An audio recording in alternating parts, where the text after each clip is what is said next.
And with the first invited speaker is Charlotte Cooper.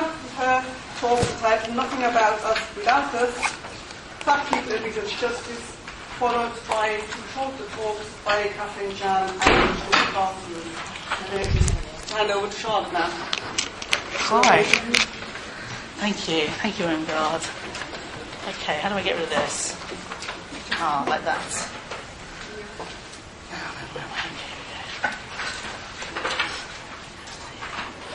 Phew, slides work. That's always a great relief, isn't it, when that happens? Oh, wow. What a lot of people. I feel a bit nervous. I just want to say thank you very much to the conference organisers for creating this space for us to talk today, and also for inviting me to speak. And also thank you very much to delegates, I always want to say delegates, for listening. My name's Charlotte Cooper, and I have more than 20 years' experience of activism, research and publishing around fat. And I've seen interest in fat stuff I've seen several waves of it happen and subside. It's very exciting to see this new wave as well. The claims I'm going to make in this presentation are based on my experience and activism and research. And just these are some of the things I've done. I'm one of the architects of fat studies, which is an activist academic field that draws on critical approaches to fatness. And some of the things that I'm involved with, my main area of expertise is around fat activism, particularly from queer and feminist perspectives. I think activism is often treated as a kind of secondary subject in this field, not seen as kind of like the real work, where professionals and scholars and practitioners do their work. But activism to me is extremely important, it's vital, because it offers very practical strategies for addressing the spectres of stigma and discrimination. It provides concrete, real-world things that are happening now, solutions actually, and usually these are very low cost as well. So I just want to say, don't ignore the activism. I work primarily as a psychotherapist. Most of my clients bring problems to do with fat. I have my own private practice. I also freelance as a journalist and a consultant. I blog at Obesity Time Bomb. At the moment, I'm working on a project with a community health provider in Toronto, producing materials for around 15,000 health practitioners in Ontario. And we're using a research justice model. And the idea is to enable them to reflect on and challenge fat phobia in their work and hopefully reduce stigma against fat people in healthcare settings and beyond. And as far as I know, I don't know of other projects like this that are going on, and I think this is pioneering work. So these are some of the things I've done. There's my book, Fat Studies, writing for The Guardian, used to work for Shell, therapy stuff, making films, lots of things going on. What I'm going to do today, I'm aware that time is very tight, and so I'm going to offer some very brief thoughts about research justice in this presentation. I'm going to explain what I think it is, and I'm going to talk about why it's important that people get on board with it in relation to fat and stigma. I'm going to show rather cheekily what it might look like in real-life settings. And I don't know that there'll be much time for questions afterwards, but you're really welcome to approach me in person or find me online if you want to start or continue a conversation. I like talking about this stuff. So research justice. It's a term that has come out of activist researcher communities in the West. There have been some gatherings in Detroit at this place called the Allied Media Conference. And last year there was a special track at the conference devoted to research justice. I know the discussions are continuing this year. And also the Allied Media Conference has a fantastic online presence, and you can follow these discussions and contribute to them online, so you don't actually have to fly all the way to Detroit to do that. I think of research justice as rocket-powered ethics. It's a paradigm for developing accountability towards and respect for the people on whom your research is based, and making sure the research benefits them and enables them to continue to contribute to its broader implications, for example, in policy or in organisations. Data Center is an organisation that has pioneered research justice in Oakland in California, and they coordinated the Allied Media Conference track. And they define the concept: research justice is a strategic framework that seeks to transform structural inequities in research. It centralises community voices and leadership in an effort to facilitate genuine, lasting social change. I think that research justice is not just about research projects, but it's also about the effects of these projects and how they trickle through into policy and organisational values. I think of it as being part of a wider project of social justice. And so attending to research justice is an important part of social change more generally in relation to fat. It's important because it's actually a fantasy to imagine that you can produce work that benefits fat people without consulting actual fat people in any meaningful way. Thank you. And if your work does not benefit fat people, it's likely to reproduce stigma against us and diminish the quality of our lives. I imagine there are quite a few people here thinking, yeah, that's everywhere, it doesn't apply to me. Hey, look at this slide.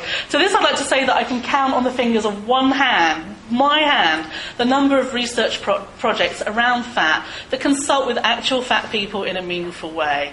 And I know this because I've undertaken systematic researches as part of my research looking for this stuff. And a couple of the fingers on my hand are reserved for my own research. So what I'm saying probably applies to your work too. Almost nobody is consulting with actual fat people in a meaningful way at the moment, not in the more radical branches of research activism, and certainly not in common or garden obesity research or discourse. So I made a little graphic to illustrate where attention is usually directed in obesity research. So important stakeholders tend to include funders, other professional departments, managers and administrators, the Research Excellence Framework, academic publishers, government, policy, authorities, obesity NGOs, obesity societies and charities. Big pharma is often in there in quite a big way, the weight loss industry, food industry, private healthcare industry, research institutions, so it goes on. Your rivals and loved ones also feature in there. And I forgot to add media coverage too. I think media have become important mediators for obesity research and stakeholders in their own right. But actual fat people, communities of fat people, they're usually present as anonymous and abstract samples and subjects, but not as stakeholders and owners of knowledge. And by marginalising fat people in work that's allegedly for our benefit, researchers end up reproducing stigma by positioning us as abstract, unimportant, abject, helpless, compliant, and presumably happy with the way things are. Hint, we're not. The reality is that fat people now constitute a population that is politically active, socially and professionally connected on a global scale, producing powerful critiques of obesity discourse, agentic, organised, vocal. It's a group that comes from every kind of background, that's forming communities of interest and building on established communities, that's developing ideas that were established by activists around 40 years ago, which intersect with ideas about civil rights and visibility and identity. And this population is starting to test its strength and has increasing voice and mainstream influence. I don't know how many people here are familiar with the concept of faction, for example. This is like a politicised, fat approach to fashion. And the fashion industry is starting to engage with these people and to take notice of what they're saying. And there's a relationship between them. Now, presumably, researchers will want to enrich their work by engaging with this population. I'm a part of this population too. I see myself within this group. And this is great. But it's worth mentioning that research that doesn't pay attention to representing our interests is likely to become unsustainable and redundant in the long term. Your work will come under attack if you can't show that you're being accountable to the people that you're supposed to be helping. You'll lose projects to those who are better equipped to work with this group of people. And you might lose out to people from this group, like me, who are also researchers competing for your resources. So these kind of collaborations need to be done in a spirit of altruism. You can't fake it. And the involvement of other groups of people in research about them has helped to transform discourse. If you think about research about lesbian, gay, bi and trans people or disabled people, where the phrase "nothing about us without us" comes from, that kind of research can no longer be reduced to curing or fixing the uncurable and unfixable. It's been broadened out into a much more rich and dynamic body of work, resulting in powerful social transformation. So like others before us, if you're not accountable to us, we're going to come and get you. So I want to show a little bit what organisational shifts might look like. I want to have a bit of fun and show how things might look in real life if one adopts a research justice paradigm. So I don't want to give the impression that research justice is this dry, kind of abstract concept. I've been a bit cheeky, really, so I've mocked up some of the Weight Stigma conference sponsors' web pages to get people thinking about how research justice around fat and stigma could play out in organisations in real life. I've been quite provocative with this. It's a leap of imagination, but I hope what I've done will illustrate some of the great potentials of working in this way. And in typical diet culture fashion, I've got a sort of transformation scene. So I've got a before slide and an after slide. And so I'll show you a screenshot of the original web page and then a screenshot of that same page reimagined as a product of research justice. So let's have a look. Okay, so this is the page from the National Centre of Eating Disorders. It's not a research project, but it reproduces claims based on research.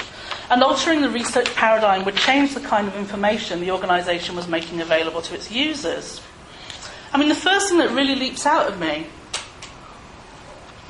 is the image that's been used here. In 2007, I published an essay called Headless Fatties, which talked about, I mean, once you see one of them, you see them everywhere, which talked about the uses of imagery, mainly in news media, where fat people, there's an image of a fat person with their head cropped out. And I talked about this kind of symbolic silencing and dehumanising of fat people. And following this, many of us in fat community find images like this really offensive. And to use this picture suggests that the centre has little understanding of or connection to fat people. Reading the text, you can't really read it here because it's a bit blurry, but there's an uncritical reproduction of obesity discourse in the language and approach on this page. There's no consideration of how this discourse fails fat people suffering from eating disorders or references to alternatives that might be more helpful. And looking at this page, I would not recommend this organisation to any of my clients. I mean, would a fat person who has an eating disorder find much solace here? That's something I wonder. So that's the before. So here's the reimagined after. I've removed the headless fatty and replaced it with a less offensive image, one that problematises the concept of weight-based health models. I've included a first-person account. That blob is my head in silhouette. I thought you could use a silhouette, but you could also use an actual photograph of somebody to perhaps reduce the shame around eating disorders and fatness. I've changed the language, I've talked about the myths about fat people and eating disorders, and introduced the social context, information about health at every size, information about research justice. And I think this helps situate eating disorders and fat within community more successfully. And what I've done shows a connection to the experience of being fat that's likely to attract fat people who are dealing with disorders eating. That's the first slide. The second slide. So this is the Centre for Obesity Research here at Birmingham University. This is a more traditional obesity research organisation. And I'm really drawn to the pictures of the thin, white academic research type people and their clinical equipment. They're very pleased with themselves. It's also a very medicalised sort of scenario. And I wondered if, this is where fat people exist in this world, on a treadmill with one of those kind of masks things on your face, being measured in some kind of way. And there's a lot of kind of white space as well on the screen. It's almost as if they don't really have that much to say. And the thing that intrigues me the most is the banner image at the top. It's a picture of two normatively sized people, but it's been stretched to maybe make them look fat. I don't know. It's kind of odd. Yeah. There's the before. Here's my cheeky reimagining of it. So I've renamed it the Fat Community Research Centre. Take note, obesity research people here. I've altered the language and the images. Here, community is central. These are actual images from fat community events. The fantastic banner image is from a new film out by Kelly Drinkwater, who has produced a film about Aquapulco, which is this group of fat synchronized swimming, a troupe, a couple of troupes actually in Australia, one in Sydney and one in Melbourne, and she's just made a fantastic documentary about them. And the other picture down there is from an event I co-produced last year called the Fat Olympics. And so these images, I think, offer ways of reframing fat and health. They bring activism into the picture. I've kind of imagined a call for participants that recognises people's agency, that welcomes diversity, that doesn't patronise. I've imagined a research paper which draws critical awareness to the context in which research about fat takes place, for example, big pharma and research, and also made this kind of accessible. So there's a full report and a fact sheet summary, and the fact sheets are available in translations. And also kind of public learning opportunities, a public seminar, for example, and things like open source articles, community events. And I thought actually later, after I did this, I thought, there could be things, there could be links to data. The big thing of the moment is about data mining, open access data, rereading data, making stuff out of data. So that's my reimagining of the Centre for Obesity Research here. And lastly, I wanted to kind of reimagine what the conference might look like under a research justice paradigm. I tried to imagine a different roster of speakers with a more explicit research justice agenda. I mean, the conference is a great experience so far. I'm really glad to be a part of this valuable work. And I'm also thinking about how research justice might filter in to alter the tenor of the event, what it could bring, what it could add to the work that's already going on. I mean, when you look at this picture, the speakers are uniformly white. We're pretty much all academics. Few of us explicitly identify as fat, which strikes me as very interesting in a conference about weight stigma. And I think it illustrates very clearly who gets to speak about fat, who gets to know about that. It's about the expert, somewhat separate from a community context, not so close to the people that we're serving. So my reimagined version of it, who might come? What kinds of conversations could take place? Would there be local people here? Universities are often fortresses in the middle of communities, and there's very little kind of to and fro between them. What kind of people would turn up? People with experience of working with stigma in other contexts, for example. People from the fatosphere. People who know about ethics, activists. People who know about working with institutions. People who challenge and are challenged. People who can help draw things together and develop practical strategies. And it almost goes without saying that these people would be drawn from diverse cultural backgrounds. I hope I've encouraged you to think about the value of adopting research justice ethics, perhaps as a practical means for reducing anti-fat stigma in your work and organisations. And adopting these strategies is not expensive, but it requires some thought. I imagine that many people here today are quite new to these concepts that I've been talking about, and perhaps you don't really know very many fat people. But my final comment is that it's not enough to just to recruit your grateful patients, or your students, or your employees, or people that just happen to be fat, or other random fat folk that you come across, into a project where you will retain all control. I've drawn a very clever Venn diagram here. You need to find collaborators who have some critical understanding of the social positioning relating to their embodiment, who may recognise themselves as part of a broader social movement around fat, who may have some involvement with fat community online and in real life, who may be fat cultural producers, who have at least some understanding of the context in which research is produced, or who want training in evaluating or designing research, and who may have many ideas of their own about how to go about that. You're looking for people who are articulate, who have agency and are not dependent on you or the power of the institutions in which you belong, and people who will be treated as equal co-investigators and remunerated. And there are many, many of these people out there, but you probably won't already have access to them. You might have difficulty recruiting fat community collaborators at this stage because perhaps you produce work that has alienated these people. So you need people who are bridges. People who are already research activists, people with links to community as well as to research, who can facilitate introductions. And I am one of those bridge people. This is the kind of consultancy that I do. So I see my work as bringing people together to form productive working alliances, about working ethically, and about being able to speak and translate the interests of diverse groups creating situations where people are able to speak to each other and be heard and understood. And so you're really welcome to talk to me if you're interested in developing this further or who have projects that might need supporting in this way.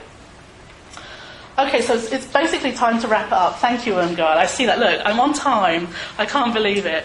I've explained a little bit what research justice is, or what I think it is, although it's evolving and changing quite rapidly, and why it's important to get on board with it in relation to fat and the way that obesity and fat are constructed.